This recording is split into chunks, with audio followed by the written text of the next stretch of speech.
Aqui já está a resposta. No catolicismo, que para mim é mais coerente historicamente que o protestantismo, você se torna um sacerdote por chamado, vocação. E a maioria dos padres não está nessa por crescimento profissional e por dinheiro. Não que eles não são dignos de serem cuidados.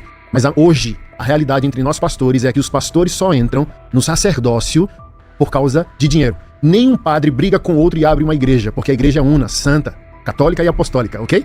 Mas todo pastor briga com outro e abre seu próprio negócio religioso. Por isso, entre 33 e 44, porque a teologia católica é uma teologia pacífica que te apresenta uma pessoa, te apresenta Deus na pessoa de Jesus Cristo. E a teologia protestante é uma teologia de guerra desde a Reforma. Não, isso aqui que o Anderson Silva está falando, ele é muito sério dentro do ponto de vista teológico e na perspectiva histórica. Ele comete aqui erros aqui que, sinceramente, parece que ele nunca estudou nada relacionado com a história da igreja, principalmente no que se refere à história que culmina, né, com o processo de surgimento, desenvolvimento e criação do que nós conhecemos hoje como Igreja Católica. No vídeo dele, ele vai falar da Igreja Católica como se fosse a igreja mãe, como aquela igreja que foi praticamente criada e fundada por Yeshua, né, dentro do ambiente cristão chamado de Jesus. Ele praticamente, na fala dele, desconsidera que a natureza daquela comunidade que cresceu e se desenvolveu com Yeshua e os seus apóstolos, que eram chamados de seguidores do caminho e também passaram a ser chamados de Netzarim, nazarenos, a identidade e a natureza dessa comunidade era praticamente judaica, é totalmente judaica, né? Não tem nada de catolicismo romano, não tem nada de romano dentro do perfil, né, e o caráter dessa comunidade. Então ele fala da Igreja Católica nesses termos, como se essa igreja ela fosse então uma igreja que foi aquela igreja fundada por Yeshua, por Cristo.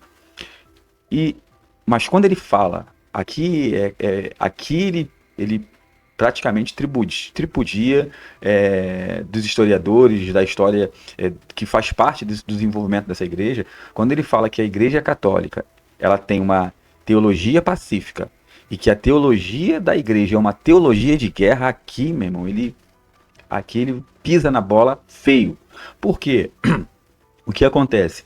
A teologia da Reforma, ela é uma reação à teologia católica.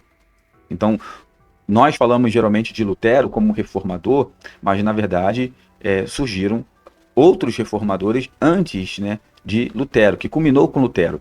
Eu costumo dizer que a reforma ela foi um mal necessário. A igreja ela praticamente cometia abusos doutrinários.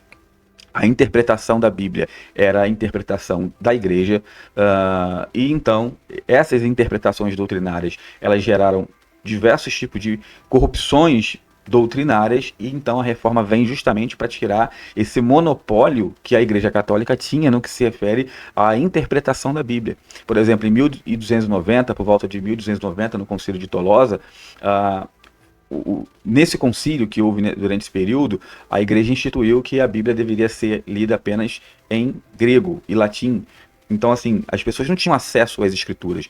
Os reformadores, eles trouxeram justamente, com a reforma, a ideia das escrituras serem traduzidas na língua das pessoas, para que as pessoas pudessem, então, ter acesso ao texto. Então você tem ali John Wycliffe, John Darby, Joe Hus, homens que precederam Lutero, até chegar a Lutero, que vai ser o ápice da reforma. Só que ele fala que a teologia da reforma é uma teologia pacífica, a teologia da católica é uma teologia pacífica, a teologia da reforma é uma teologia de guerra. Existe um livro, eu recomendo lerem esse livro, que é o livro Os Mártires da Igreja Primitiva. Esse livro é muito bom. Vou colocar uma imagem dele aqui para vocês verem. Os Mártires da Igreja Primitiva. Esse livro vai falar das perseguições, né, que se desencadearam sobre o povo de Deus desde o primeiro século. Vai falar praticamente de todos os imperadores, dos imperadores que perseguiram os discípulos, que perseguiram os primeiros discípulos de Yeshua depois dos apóstolos.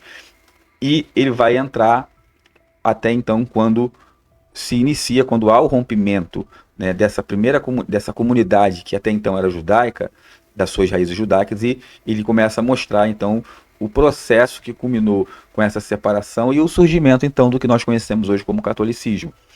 Quando o livro fala das perseguições que a Igreja Católica, então já estabelecida e fundada em 1381 por Papa Dámaso, Quando a Igreja Católica então começa a perseguir os cristãos na época, né, que aí já havia os cristãos, o livro vai mostrar que o que a igreja ela fez em termos de perseguição e crueldade superava em muitos aspectos as perseguições e crueldade que foram desencadeadas pelo Império Romano em relação aos crentes, aos discípulos de Yeshua e aos judeus messiânicos ali, no primeiro século. Então, o que a Igreja Católica ela tinha requintes de crueldade. A Inquisição, irmãos, entendeu? O que era a Inquisição? Era um tribunal que julgava, que na verdade matava, não havia julgamento. Esse livro vai mostrar que quando a igreja ela enxergava alguém como uma ameaça, principalmente se essa pessoa tivesse posses, tivesse propriedades, a igreja forjava uma falsa acusação, a Igreja Católica fazia isso, e então prendia essa pessoa, jogava ela em uma espécie de calabouço, e então matava essa pessoa. O julgamento não era um julgamento justo.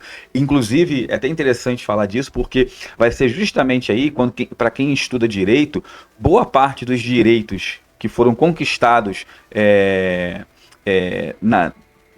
constitucionais, os direitos constitucionais que foram conquistados ao longo dos séculos, vieram justamente por conta das atrocidades que a Igreja Católica ela fazia. Então, a Igreja Católica ela tinha uma dinâmica que ela destoava totalmente de todo e qualquer princípio bíblico. Então, falar que a Igreja Católica tem uma teologia pacífica, irmão, é desconhecer justamente a base, né, e o processo de surgimento e desenvolvimento da Igreja Católica. A Reforma, quando ela surge em 1517, que é o ápice da Reforma, vários reformadores já haviam sido mortos, perseguidos e mortos por essa mesma igreja e por esse mesmo tribunal inquisidor que começou por volta de 1090, quando surgem os primeiros tribunais inquisidores ali. Então, todos os reformadores praticamente morreram. Todos.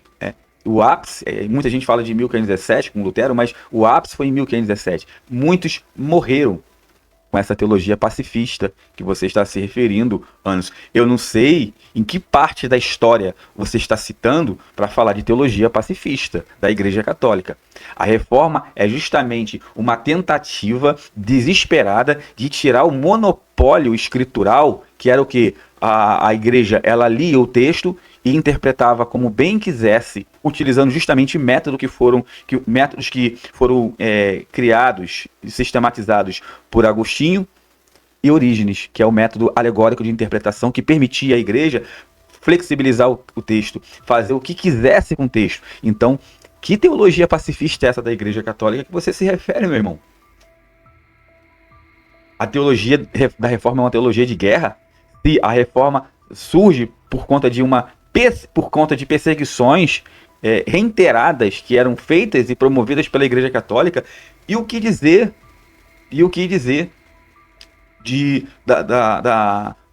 das pessoas que morriam por conta de acusações de falsas de heresias, de doutrinas que contrariavam, que vinham na contramão da igreja? Quantas pessoas morreu? Só para se ter uma ideia, esse livro que eu citei, Os Mártires da Igreja Primitiva, eu vou deixar ele aqui, ele diz o seguinte, que o número de pessoas que morreram pela igreja, ela é incontável, não se tem um cálculo. Houve um papa há uns anos atrás que inclusive pediu perdão à humanidade por conta de todas as atrocidades que foram promovidas pela Igreja Católica. A única coisa que eles não fizeram foi rastrear e devolver todos os bens que foram adquiridos com essas mortes. Isso a igreja não fez. Então, você está extremamente equivocado em falar de uma teologia pacifista. Você não conhece história. Você não conhece história, meu irmão. Eu quero ver um livro de história da igreja que mostra falando que a teologia católica é uma teologia pacifista. Você não conhece história. Não conhece. Então, irmãos, é lamentável essa fala para um teólogo falar isso, ele desconhece totalmente a história da igreja. E outra, Igreja Católica, Jesus não fundou nada de Igreja Católica. Isso aí é um erro gravíssimo, outro erro gravíssimo cometido da sua parte, meu irmão. Gravíssimo. Para um teólogo, como você se apresenta, professor de teologia que até vende cursos na internet, você está extremamente equivocado, meu irmão. Extremamente equivocado. Então deixa aí nos comentários o que vocês acham da fala do pastor Anderson Silva. Vocês concordam com o que ele falou? Deixa aí nos comentários, nós estaremos analisando e respondendo os comentários de vocês também. Um forte abraço, shalom, shalom, e até o próximo material. A paz do Senhor também para todos.